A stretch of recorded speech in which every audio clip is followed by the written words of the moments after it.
Hi, welcome back to the channel. Today I want to just continue the discussion on discovery writing. A topic popped up that kind of made me thinking about how this is actually another good reason to be doing discovery writing. It's a little more kind of, well, I wouldn't say it's really out there, but it gets a lot more into the psychology of writing as opposed to like a lot of the techniques and things like that. And I just thought it would be kind of good to add to this discussion. And I was taking a workshop on power words, and the way the person, I think it was Dean Wesley Smith actually, who was teaching the class, he talked about how power words get at the reader's subconscious. And I thought that was a very interesting idea because I think that is a good way to sum up how writing is, fiction writing at least. And you've probably heard people say this before, is that writing is a form of mind control. And I really do like that, because I think that sums up what it is that we do as writers. And I think pretty much any creator does this as well, but writers are a little different. We are trying to control the thoughts and images and emotions of the reader through time and space. I don't know when someone is actually going to read my stuff. They're certainly not reading it as I'm writing it because no one's in the room and I'm not sticking out in the world.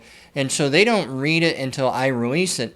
And then it could be long afterwards. I have paperbacks that were published before I was born, and I'm reading them.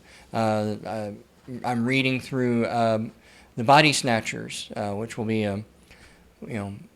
another video later on. And that book was written when my parents were in middle school. This is, so you don't know when your reader is going to receive the message, but this is still what you are trying to do. You're still trying to put images in their head. You're still trying to put thoughts in their head, and you're trying to evoke emotions from them. And it's the emotions that are actually probably the most important part, especially when you think of fiction writing, because that's what we're really trying to do. When I say that I'm a storyteller or I'm writing to entertain people, what I'm really saying is I want to put words on a page in such a way that the person who reads it, when they read it, whoever they are, will feel something as they're reading it. And if I want them to laugh, then I need to put words on a page. They'll be kind of funny.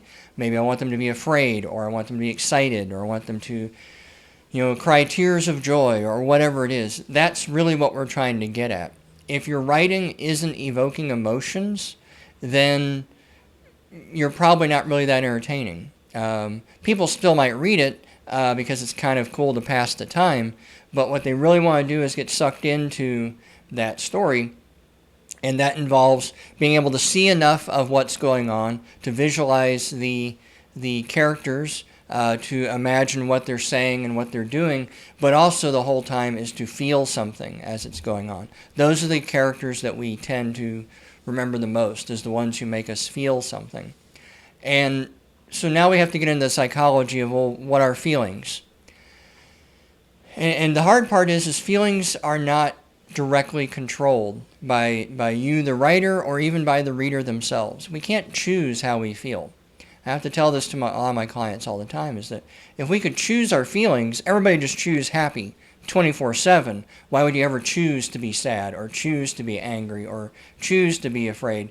You would choose to be happy 24/7, and that would be that. That would be the end of it. But we can't choose happiness. We can't choose any of those emotions. You can be put in a certain situation, and under certain conditions you might evoke those kind of emotions, but it's still not 100% under your control to feel those things. You can watch a funny movie, for instance, and that might make you happy afterwards, or you can watch a sad movie, listen to a sad song. Music tends to really bring out the emotions quite a bit. And so you, the writer, are trying to tap into your readers' emotions to make them feel something. Because if they feel something, they'll keep running. They'll keep reading it, that sort of thing. They'll keep going, and they'll want more. They'll want more of that character and that world. And they almost kind of don't even care what the plot is sometimes. Plot is definitely kind of, if it's so bad it pulls you out of the story, then that's a bad thing. But I was listening to old radio shows of The Shadow. There are so many plot holes in those things. So many plot, like, why would someone do this? Why would they just happen to forget this sort of thing, and they just happen to overlook. It didn't matter, because The Shadow, when it came out in the 1930s, I believe, this is at least the radio shows I was listening to, when The Shadow came out, it evoked so much emotions, partly I think because of the guy's voice and the topics they were dealing with. I listened to like 3 or 4 episodes, and we got drug dealers, we got suicide, we have exotic dancers from the Far East that were kidnapping people. It's really pretty cool, but when you think about how the time period is coming out of, but The Shadow evoked lots of emotions, and that character still evoked a lot of emotions. And here we are, almost 100 years later, and people are still talking about him. They made a movie in the 90s. It wasn't a very good movie, and so that's what you're trying to get at, is characters, get at your reader's emotions. But you don't have direct control over them, just like your reader doesn't. So what you have to do, you have to tap into their subconscious, because subconscious is where the emotions come from. They don't come from the logical part of the brain. I get this a lot from a lot of my clients. They'll often say, it doesn't make sense. Why do I feel like this? It doesn't make sense. I should be fill in the blank. The reason why emotions don't make sense is because they literally are irrational. They come from a different part of the brain than your logical thoughts. And they interact with those parts, but they come from a different place. And that place is not one based on logic and rationality and reason. It comes from a place of the subconscious. And what the problem with the subconscious is it doesn't even speak in like real words. It speaks in images. It speaks in symbols. It speaks in metaphors.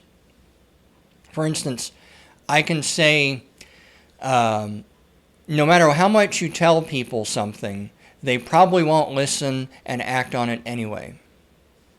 That's a perfectly rational statement. I can tell people as much information as I want, but they probably still won't listen or act on it anyway. Now, what the subconscious would like to hear is, you can lead a horse to water, but you can't make them drink.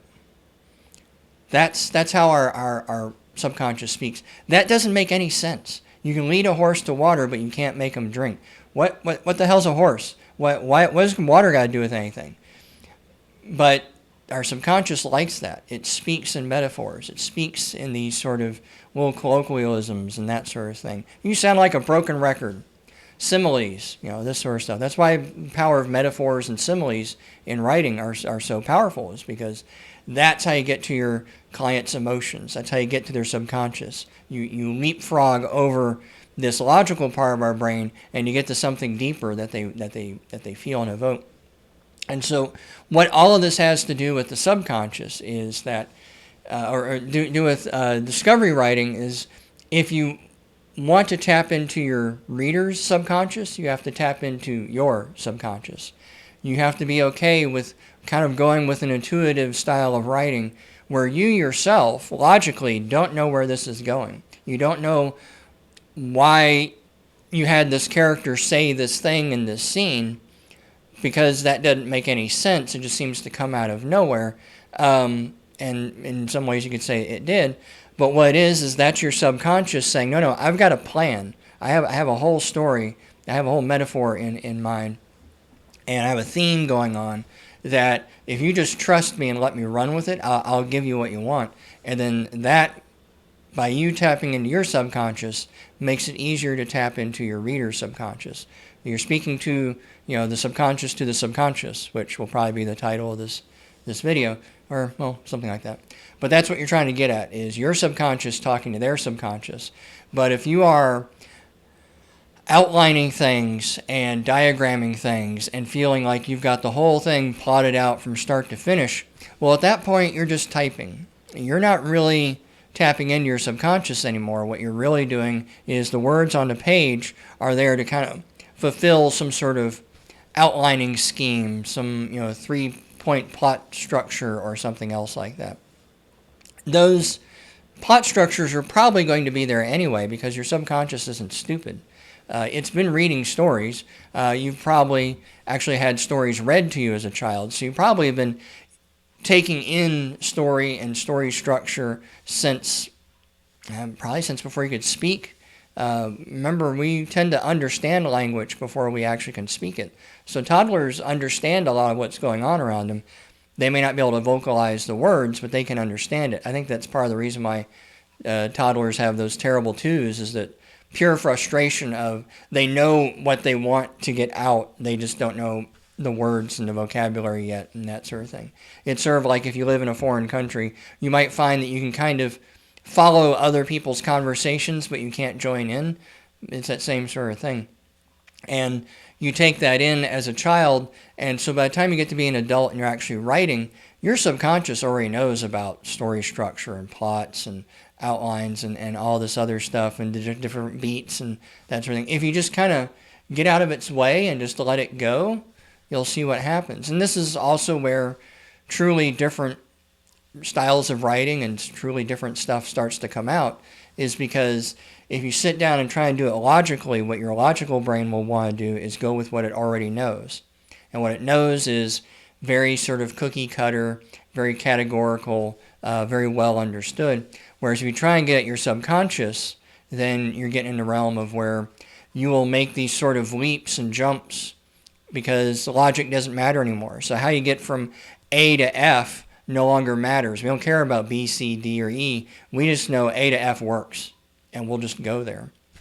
And so the more you're doing discovery writing and the more you let yourself kind of just enjoy the unknown of writing into the unknown, then the more you'll probably find that your writing is a lot more powerful. And I've noticed that with a lot of my writing, is that when I just kind of put down whatever comes out as I'm typing, and not trying to question it too much, certainly not in the beginning as it's coming out, then I end up in a place I never would have guessed at, and writing about stuff that I am not smart enough. I think this is something Dean Wesley Smith talks about. Is I am not smart enough to sit at the computer and put out a story that has the theme of loneliness or the theme of betrayal or anything else like that. If I just sort of let my subconscious be as much in the wet driver's seat as I can, those themes will just come out, and they'll be much better than anything I could plan, logically and consciously. And I'll be willing to bet they will connect with the reader's subconscious a lot better than anything that I could have planned out myself. So, but anyway, I kind of got off on the rails there a little bit, but kind of let me know what you think. How do you like to engage with your subconscious? Because if you're a writer, even if you're just a reader, you do that sometimes. You don't necessarily know that you do that. But yeah, what are some of the ways that you like to kind of engage with your own subconscious? Do you also paint? Do you make music? Dreaming, I think keeping a dream journal is a great way to kind of tap in and find out what's going on with your subconscious. But anyway, I will talk to you later. Bye.